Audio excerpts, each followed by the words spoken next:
AV Clubbers, it's time for another DVR Club. This time we're talking about Louie, Untitled. Ooh, we couldn't even put a title on it. I'm John Teti, your senior editor, and here is... Josh Modell, editor-in-chief. Let's get right into our top storylines. Louie has a lot of nightmares. So what did you think of this episode? I'll tell you this, John. I Please never want to discourage my dear friend Louie from doing experimental television and being a little weird. Right. Preface. But I didn't love it. I thought it was interesting, but I thought it was he stretched it out to the entire length of the show, and it probably could have been half the show and had a little more sort of maybe straightforward element in there. But maybe I'm just a boring old guy, John, unlike our reviewer who really loved it. Our reviewer Brandon Nowalk loved it, and you should definitely read his review. I'm with you, Josh. I mean, and I also think it's worth saying that, yes, Louie is a show that's playing with house money at this point. Like, ever since the David Lynch Late Show arc, I just felt like everything the show does after this is butter. My problem was just that I didn't feel like every time I started to analyze and dig deeper into the dreams, I just felt like it wasn't paying a lot of dividends. I felt like Louie was just kind of screwing around, which again is his right, but there wasn't a thread for me to follow. Right, so there's one obvious nightmare that he's having where this hack comic played by John Glazer, Crazy Glazy, I loved it. Steals his terrible joke. So first of all, we know it's a dream because Louie tells a terrible joke and people kind of laugh. And then Crazy Glazy steals it. My take, I'm gonna just do 1B. Just 1B. Now look, sometimes he gets a little sad, he's lonely, and I just gotta talk to him. I say, hey, why you gotta be like that? Other dreams, I mean, maybe Louie has great explanations for what his deepest fears are about a random woman kind of biting his hand and his genitals turning into like a cinnamon bun penis flower. Thing. Okay, well, that is our inanimate object of the week, Josh. How'd you we have get just there? won our game. Oh, good. It is the strange penis flower. I thought it was sort of a penis cinnamon roll. I saw Curler. someone say maybe it was a penis ear. I'm not sure, but okay. But yeah, what do we have to say about I don't know what we have. I mean, he's obviously afraid. I mean, maybe these are just very basic fears that, he's naked on stage and things are going poorly and he's, not only is he naked on stage, but his genitals look really weird. Maybe that's what he thinks his dick looks like.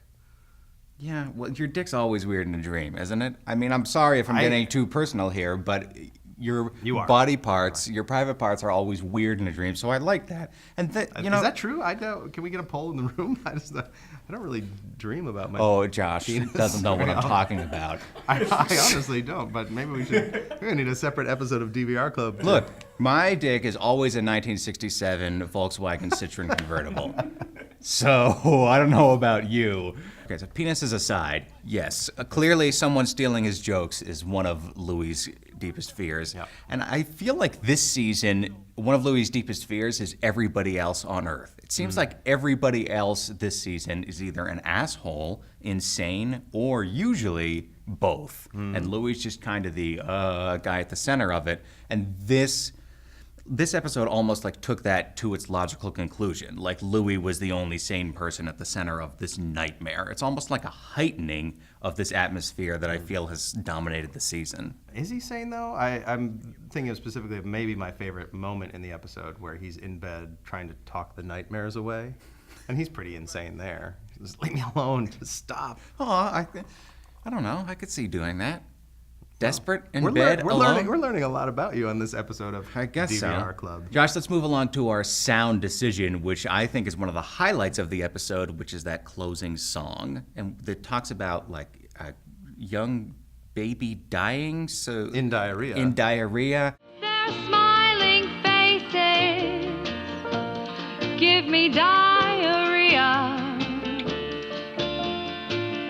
Please die, you dying babies, in my diarrhea. Did you realize this was a crazy song at first? Not at first.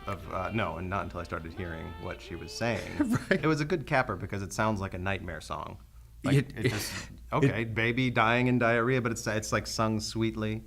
It does, and I wish, this song to me was of a piece with, for instance, the scenes at the comedy club, which straddled the line between real and surreal. Mm-hmm. Like you didn't know if they quite were a dream, right?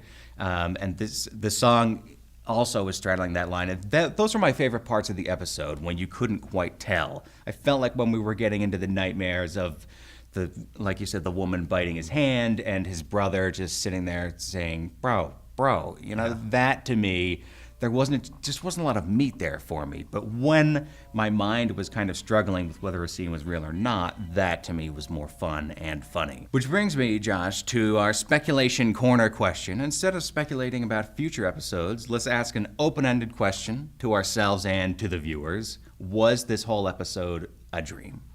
I'd like to say that yes, it was, for various Would reasons. you like to? Why is that? Well, okay, I just will. Okay, I wouldn't okay. even like to. I think the parts that were sort of presented to us at the beginning, including the mom breaking down, were a little heightened to me, and I thought it was odd because I wasn't thinking of it at the time, but when she starts crying and then he covers her with the blanket, I thought to myself, I don't really like it when Louie gets like that kind of slapsticky. I don't think Louie would actually do that. Which is kind of like the B joke, right? Yeah, the he wouldn't do the B joke, for sure. Right, it's kind of hacky, funny. shitty joke. Yeah, exactly. Well, I'm kind of going to cop out of the question that I myself posed to us by saying that I don't think it matters whether the whole thing was a dream or not, because I think that the charge comes out of those moments where the surreal and the real world are kind of, like tectonic plates, sort of sliding into each other. And that tension gives those particular scenes some energy. And I think that's where the juice of the show lies. So yes, I thought that the scene where he puts the blanket over the woman and you're kind of like, and that creates a little tension, that was more interesting to me than the crazy missing eyes gag jumping up and biting Louie. Although, yes, that scared the crap out of me the first time. But not every time. Not every time. He came back a little. He wore out his welcome a little bit. Which he was supposed to, but yeah. And in future episodes of DVR Club, we will be asking ourselves questions that we don't that care we to refuse know to the answer. No, that we just don't care about.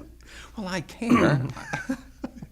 Josh, I care. And I care deeply about DVR Club, and we will be back soon with another one. Josh doesn't like to wave because he's a bit of a grumpy Gus, so I'm just going to say, of course, goodbye for now. Just a contrarian.